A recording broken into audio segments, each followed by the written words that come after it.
Why is it that Israel attacked a U.S. naval vessel? It's called the USS Liberty in 1967. If we're allies, and you're our greatest ally, and I would think and hope that we're your greatest ally, why is it that you attacked that naval vessel? 1967. Well, two reasons. The first one is Hamas was on board. The second reason is, we obviously tried to use that as a false flag to get you guys into the war to attack Egypt. We were going to blame it on them, and that's why our torpedo boats torpedoed the ship, and we didn't want any survivors, so we started machine gunning the life rafts. But you guys were able to get away. We weren't able to kill everyone, unfortunately. This doesn't sound like a good relationship. But the craziest part is, what the fuck are you going to do about it? For 40 years, you did nothing. Well. Acheinu kol beis Yisrael, Acheinu kol beis Yisrael, Hamakom Yerachem Yerachem Aleinu. American flag, so I have taken it upon myself to redesign it. So let's keep the essence of stars and stripes, but let's make it two stripes to represent the Democratic and Republican Party that control our government, and we'll just make it one star because it is one nation after all. But I want to throw in triangles to kind of give the Illuminati shadow government vibe. So here's the final rendering. It's time to get tough.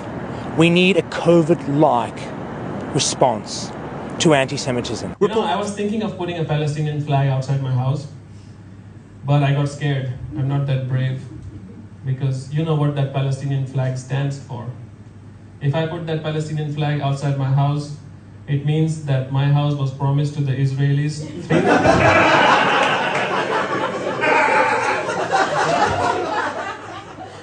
3,500 years ago, okay?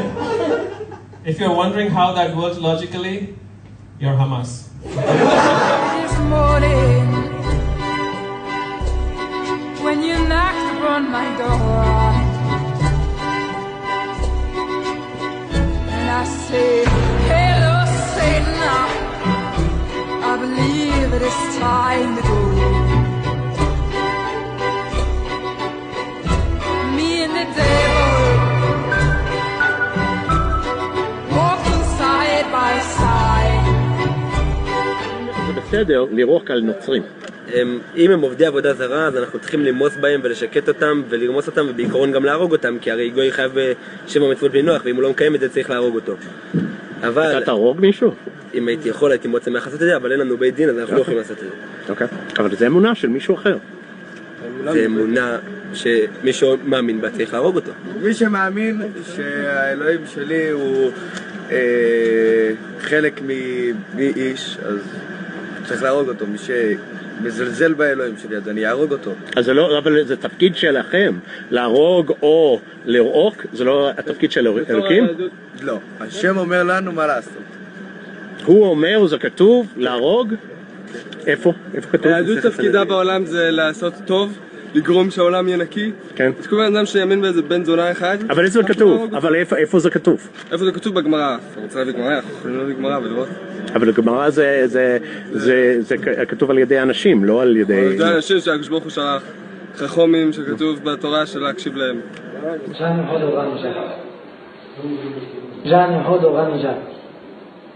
أرى اسمك الحقيقي واسمك الحركي في ليبيا؟ محمد ياسر أبو علاء. محمد ياسر أبو علاء. جنسيتك؟ سورية. ديانتك؟ يهودية. عملك؟ ملازم أول موساد. عملك؟ ملازم أول موساد. أمتى جندت في الموساد؟ سنة 2002. أمتى دخلت إلى ليبيا؟ في عام 2012. I said in a book in the 1990s that if we don't see the threat of militant Islam, then pretty soon militant Islam will bring down the World Trade Center. The West really doesn't understand militant Islam. So I wrote a book in 1995 and I said that if the West doesn't wake up to the suicidal nature of militant Islam, the next thing you'll see is the militant Islam is bringing down the World Trade Center. Nice prediction there. Just a bit of psychic, was he? You know, like it's got Israeli fingerprints all over it. And with any of that sort of stuff, you just got to say, you know, Q bono, who benefits?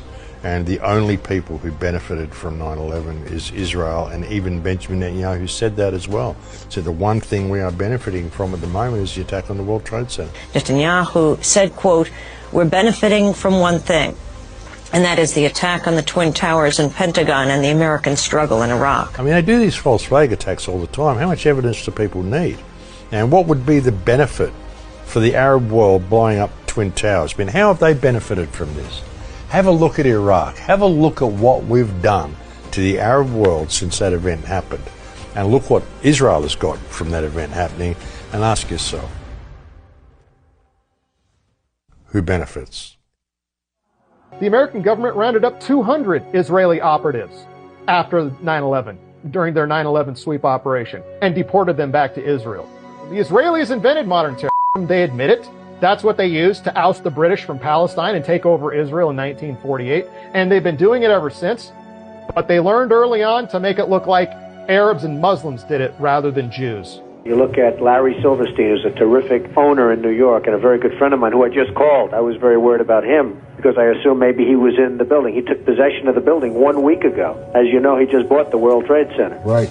Lo and behold, two Jewish billionaires buy two asbestos-filled buildings that are half empty, of which the Port Authority was attempting to get out from under the liability and debt associated with these worthless buildings.